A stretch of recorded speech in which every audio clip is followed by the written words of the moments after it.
Assalamualaikum warahmatullahi wabarakatuh. Puji syukur kehadirat Allah Subhanahu wa taala, selawat bagi Nabi Muhammad sallallahu alaihi wasallam. Umpama lampu nan tagantung torang na lebih menerangi kepada kita nan basamu. Lainan daripada itu ampun lambo ini mama pengulu nang godang basa batuah sandi andiko dalam kampung tangkai katian dalam nagori.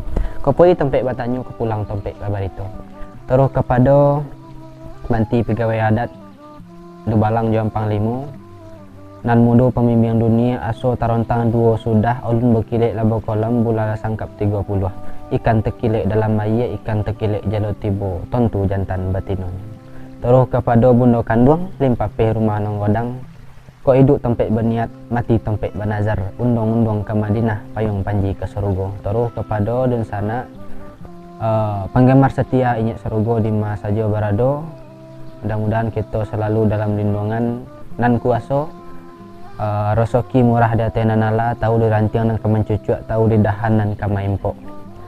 Menjua maha membeli murah di lambuak godang di anjong tinggi.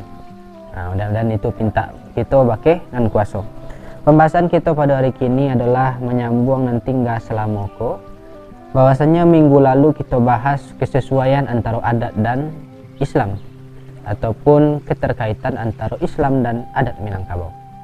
Maka pembahasan kita minggu lalu itu berkaitan jo alam tak kembang jadi guru. Bahwa alam yang ada kok dijadikan sebagai tempat untuk berpikir ataupun yang ada di alam kok sebagai tando-tando bahwa awak harus menalar itu dan awak harus menjadikannya sebagai renungan siapa yang berkuasa, siapa yang berbuat. Nah, itulah gunanya alam. Kemudian pada hari ini adalah berkaitan jo musyawarah. Karena di dalam Islam setiap keputusan ataupun pengambilan kebijakan maka dimulai dengan musyawarah. Dimana kita mau ambil itu karena di dalam sistem negara Islam tuh ada sistemnya namanya musyawarah.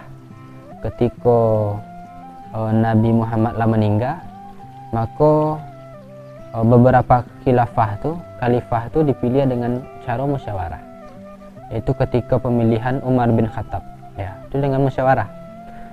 Kemudian ada dengan monarki absolut ataupun keturunan. Namun pada kini juga pada perkembangan zaman yang lah sampai di zaman kini maka Indonesia ataupun kita di siko memakai demokrasi ataupun pada intinya musyawarah walaupun dengan pemilu tetapi nilai-nilai musyawarah gotong royong tetap ditingkatkan ataupun dikemukakan. Maka Minangkabau mendukung hal itu. Sebelum membahas Minangkabaunya, kita bahas ayatnya dulu. Nah, apa yang dibahas oleh Islam berkaitan dengan musyawarah. Maka di dalam surat Asy-Syura ayat 38. Nah, maka bunyinya di sini wa amruhum syura bainahum. Jadi dan perkara mereka diputuskan dengan musyawarah di antara mereka. Nah, itu redaksi tekstual ayat surat Asy-Syura. Secara tekstualnya bahwa mereka memutuskan perkara dengan musyawarah. Kemudian apa yang menjadi dukungannya bagi di dalam adat Minangkabau ataupun redaksi ataupun ayat-ayat ataupun pituah di Minangkabau yang menjelaskan tentang musyawarah. Nah, apa pituahnya? Sama kita simak. Bule ayah ke pemuluh, bule kato kamu pakai. Duduk surang mesempik-sempik, duduk sama lapang-lapang. Dalam pituah itu bermakna kalau secara konteksnya bule ayah ke pemuluh. Itu kan secara harfiahnya nampak deh gitu. Kalau bule pipanya pemuluhnya berarti bule yang keluar. Itu cetaknya. Bule kato jemu pakat. Maka pituah itu menyuruhkan kita untuk bermusyawarah.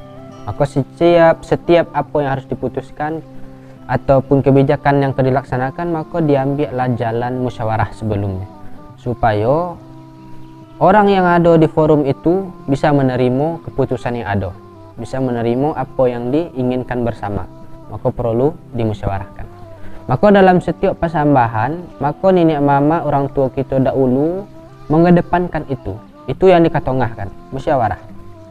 Sebagai contoh dalam persambahan, misalnya si Pangka mengimbau makan ke si Alek, dek si Alek indaknya jawab surang, inyo lega kan kata dulu Alek 1, Alek 2, Alek 3. Dengan maksud musyawarah. Walaupun kesepakatannya mungkin barangkali kita sama-sama tahu, tapi inyo menghargai keberadaan seseorang. Maka itulah maknanya musyawarah. Terus di situ tanda wak sepakat kesadonya, seciok bak yam sedoncang bak besi. Bahwa dengan adanya musyawarah itu akan menghasilkan suatu kesepakatan. Di situ ada kata mau pakai kata dahulu, topati jonji nan dahulu karang ikara bataguhi. Maka setelah ada kesepakatan tu, situlah ada beko nilai-nilai yang menghasilkan, ada nilai lapang dado, nilai menerima sesuatu. Sehingga setelah ada kesepakatan, dengan adanya sebuah keputusan, seseorang tidak bisa membantah lain, karena itu yang diputuskan di awal dan itu yang disepakati. Maka itulah ayat Al-Quran dan Pituah Adat Minangkabau yang membahas tentang musyawarah. Maka mudah-mudahan kita di Minangkabau tetap selalu mengedepankan itu, karena hal itu didukung dengan syarat ataupun yang bersumber dari dalil Al-Quran dan dijolehkan pula di dalam Pituah yang ada di Minangkabau. Itu nan dapat yang saya sampaikan pada hari ini, mudah-mudahan bermanfaat bagi kita bersama. Tabaco di ambo dinan bukan malu tertumpah bagi ambo warang tercoreng padokon yang buruk babarito di nagori. Kok bakatu ambo dinan bona lai terocak di limbago bertenggek di pusako sonang hati kita kesadonya. Assalamualaikum warahmatullahi wabarakatuh.